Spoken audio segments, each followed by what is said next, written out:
जय जय राम कृष्ण हरी, जय जय राम कृष्ण हरी. सर्वांचं मनपूर्वक स्वागत आमच्या या प्रवासवारीमध्ये, जी निरंतर चालू असते, दैनंदिन चालू असते. आजचा दिवस विशेष म्हणजे आषाढी एकादशीचा. उद्यापासून नवीन प्रवास सुरू होईल, पुढच्या आषाढी एकादशीपर्यंतचा. सर्व सहप्रवासी आज लवकर जमलेत. ज्या गाडीतून आम्ही रोज प्रवास करतो, ज्या डब्यात आम्ही बसतो, त्या डब्याची सजावट करण्यासाठी आज सहकारी सगळे जमलेत.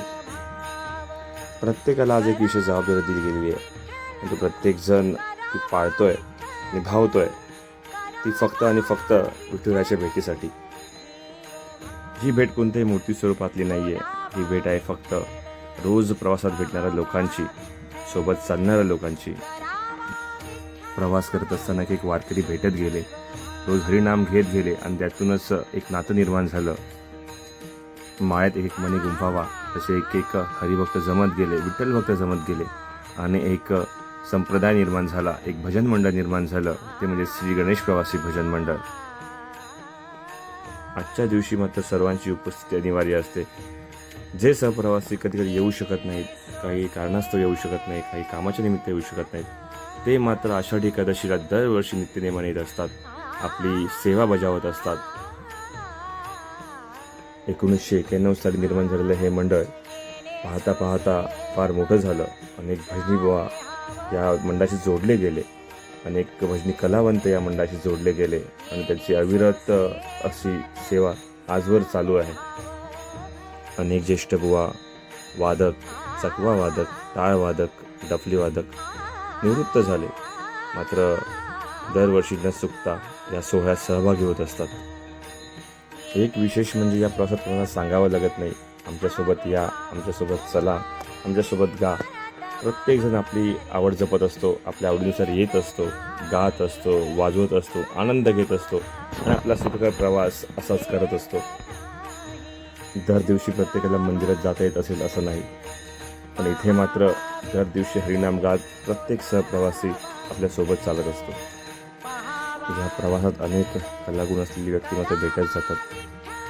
विविध कार्यक्षेत्रात कार्यरत असलेली व्यक्तिमत्व या प्रवासात भेटतात आणि त्यातून एक मार्ग सुरू करतो. जीवनात अनेक अडीअडचणीला साथ देणारी माणसं देखील या प्रवासात मिळतात.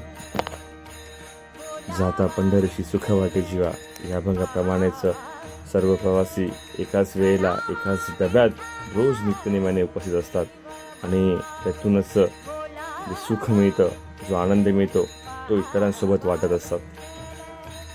आज आषाढी एकादशी या निमित्ताने अनेक ज्येष्ठ भाऊ उपस्थित आहेत. त्यांचं गायन सुरू आहे. अभंग, गवळणी, गजर आणि त्याला साथ लाभते ती म्हणजे मृदुंगाची, टाळांची, चकव्याची. आणि यातूनच एक असं वातावरण निर्माण झालं आहे जे खूप आनंददायी आहे.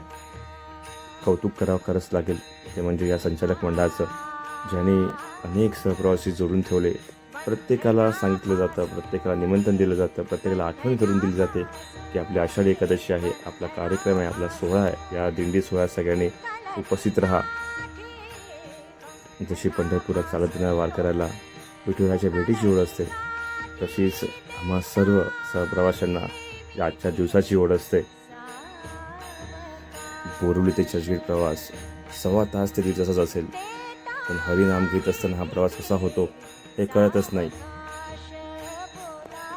एखाद्या बुवाने उत्कृष्ट अभंग घेतला, उत्कृष्ट गजल घेतला, उत्कृष्ट गवळण घेतली किंवा एखाद्या वादकाने अप्रतिम डफली वाजवली, चकवा वाजवला, त्याला कौतुकाची थाप दिली जाते, वाहवा केली जाते आणि हरिहरी म्हटलं जातं. यातच सर्व काही सामावलेलं आहे. आजच्या दिवशी अनेक सहप्रवासी या प्रवासात आपल्या परिवारात देखील सहभागी करून घेत असतात. जो आनंद तो रोज घेतात, तो आनंद आपल्या परिवारासोबत वाटत असतात. त्यांना देखील या परमसुखाची अशी अनुभूती या प्रवासात मिळते. अनेक संतांचे अभंग या वारीत घेतले जातात. संतांनी विशिष्ट प्रकारची अशी भजनाची आखणी करून दिली आहे. त्यामध्ये रूपावली असेल, गजर असेल, गवळण असेल, मग भैरवी असेल, या स्वरूपात भजन घेतलं जातं आणि त्याच पद्धतीने ते भजन रंगत देखील जातं. ट्रेनचा प्रवास इथे संपला आहे, परंतु दिंडी सोहळा संपला नाही. ही दिंडी अशीच पुढे चालू राहील. अजून पुढे प्रवास करायचा बाकी आहे, दिंडी संपवायची बाकी आहे. स्टेशनला उतरल्यावरती अनेक लोक भेटतात, ओळखीचे असतात, इतर ट्रेनमधले असतील, रोजच्या प्रवासातली असतील, ज्यांच्या ट्रेन बदललेल्या असतील, अशी अनेक माणसं आपल्या विविध दिंड्या घेऊन इथे भेटत असतात. अनेक भजनी मंडळं या दिवशी आपली संपूर्ण दिंडी घेऊन प्रवास करत असतात. आपली मुलं असतील, आपले सहप्रवासी असतील, आपला परिवार असेल, जुने जाणते ज्येष्ठ बुवा असतील, हे सर्व या दिंडीमध्ये सहभागी असतात. रोजच्या जीवनातला ताणतणा विसरून या माऊली बघा कशा पोळी घालतायत आणि यासाठी काही बंधनं नाही आहेत. आपण कुणीही येऊ शकता, आनंद घेऊ शकता.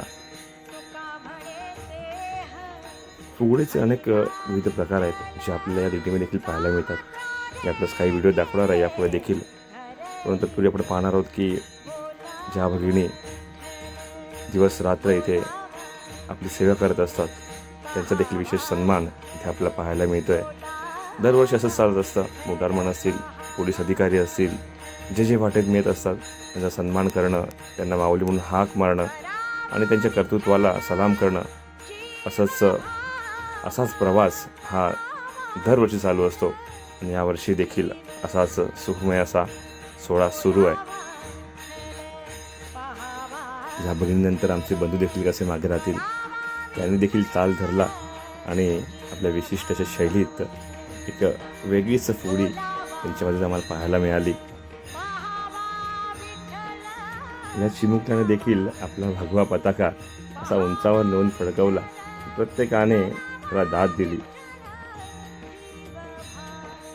विरार ते चर्चगेट रेल्वे प्रवासी भजन मंडळाच्या वतीने दरवर्षी पूजेचं आयोजन केलं जातं. विठ्ठल रखुमाईच्या पूजेचा मान दिला जातो आणि सर्व ज्या दिंड्या असतात, जी भजन मंडळ असतात, त्यांचा विशेष सन्मान देखील इथे केला जातो. त्यानंतर दिंडी ते समाप्त होते आणि मग सर्व वारकरी लागतात ते म्हणजे परतीच्या प्रवासाला.